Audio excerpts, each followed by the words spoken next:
मुंबई, सपनों का शहर। इसकी तो हर बात ही निराली है। यहाँ के लोग, यहाँ का खाना, ऊंची ऊंची बिल्डिंग्स और ट्रैफिक। जी हाँ, इस ट्रैफिक की वजह से आज फिर से ऑफिस जाने में लेट होने वाला था आदित्य। ट्रैफिक में जो फंस गया था वह, पर ऑफिस में कोई छूट नहीं मिलती।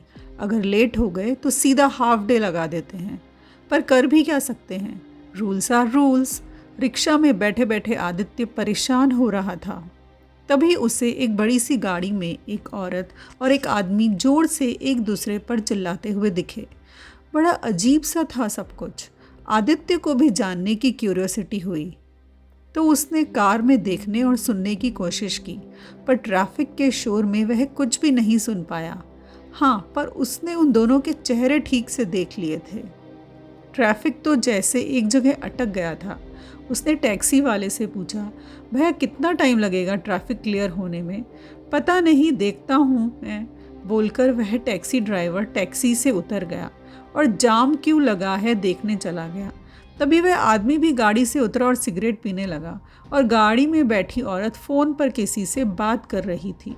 जैसे तैसे आदित्य 1 घंटा लेट ऑफिस पहुंचा। ऑफिस में पहुंचते ही आदित्य अपने काम पर लग गया, पर उससे क्या, हाफ डे तो लग ही गई थी उसकी। इंश्योरेंस कंपनी में काम करता था आदित्य। बहुत बड़ी कंपनी थी उसकी और बड़े बड़े करोड़पति क्लाइंट्स थे उनके। सभी काम में व्यस्त थे और आदित्य भी अपना काम कर रहा था। तभी उसकी नज़र उसी कपल पर पड़ी जिन्हें आदित्य ने कार में देखा था। वह दोनों आदित्य के ऑफिस आए थे। वह ऑफिस में आए और सीधा बॉस के कैबिन में घुस गए। यह दोनों ऑफिस क्यों आए हैं? इनको यहाँ क्या काम होगा? मुझे क्या, यह सोचकर आदित्य अपने काम पर लग गया। तभी पियोन आया और आदित्य से एक फाइल लेकर बॉस के ऑफिस में जाने को कहा। मिस्टर एंड मिसेस शिंदे की फाइल थी वह। आदित्य ने फाइल ली और सीधा बॉस के ऑफिस में चला गया। वह दोनों भी वहाँ बैठे थे। बॉस उनसे इस तरह से बात कर रहे थे जैसे वे उन्हें अच्छी तरह से जानते हों। बड़ा एबनॉर्मल सा कपल था। वाइफ अपने हस्बैंड को लेकर बच्चों की तरह चिंता कर रही थी। ऐसा बता रही थी कि अपने हस्बैंड से कुछ ज़्यादा ही प्यार करती है। बॉस लेडी के साथ कुछ ज़्यादा ही फ्रेंडली हो रहे थे। सब कुछ बड़ा अजीब सा लगा आदित्य को। इंश्योरेंस हस्बैंड का था और उसको लेकर कुछ देर डिस्कशन हुआ। वाइफ का बिहेवियर बहुत वियर्ड था। हस्बैंड की इंश्योरेंस बनवाई थी उसने, और हस्बैंड तो मानो गूंगा था, कुछ कह नहीं रहा था। हस्बैंड वाइफ से दब रहा था। कभी कभी ऐसा भी होता है, यह दुनिया है जनाब, यहाँ पर सब कुछ पॉसिबल है। हर बार मर्द गलत नहीं होता। बहुत ऊंचे और पैसे वाले लोग लगे दोनों। 1 घंटे लंबे डिस्कशन के बाद सब कुछ ओके हो गया। आदित्य भी अपने कैबिन में आकर काम पर लग गया और वह दोनों भी चले गए। शाम हुई और आदित्य अपने घर पहुंचा। मुंबई की इन ऊंची ऊंची इमारतों के बीच वह खुद को अकेला पाता। रात के 2 बज रहे थे, उसे नींद नहीं आ रही थी। वह बालकनी में आकर बैठ गया। कुछ देर बाद वह क्या देखता है कि सामने वाली बिल्डिंग की बालकनी में एक औरत और एक आदमी खड़े हैं। औरत को जानी पहचानी लग रही है। अरे ये तो वही है जो सुबह ऑफिस आई थी। पर इसके साथ जो आदमी है यह तो उसका पति नहीं लग रहा, यह तो कोई और ही है। आखिर यह रात को 2 बजे सामने वाली बिल्डिंग की बालकनी में इस आदमी के साथ क्या कर रही है? और जिस तरह से खड़ी है, इसका भाई तो नहीं लग रहा।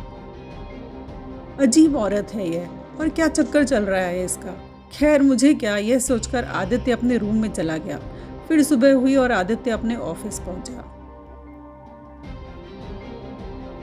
फिर वह औरत आई अपने पति के साथ। कमाल है, इंश्योरेंस कंपनी में अपने पति के साथ आती है और रात को किसी और के साथ होती है। वाह रे दुनिया। इस बार फिर वह सीधे बॉस के कैबिन में चली गई।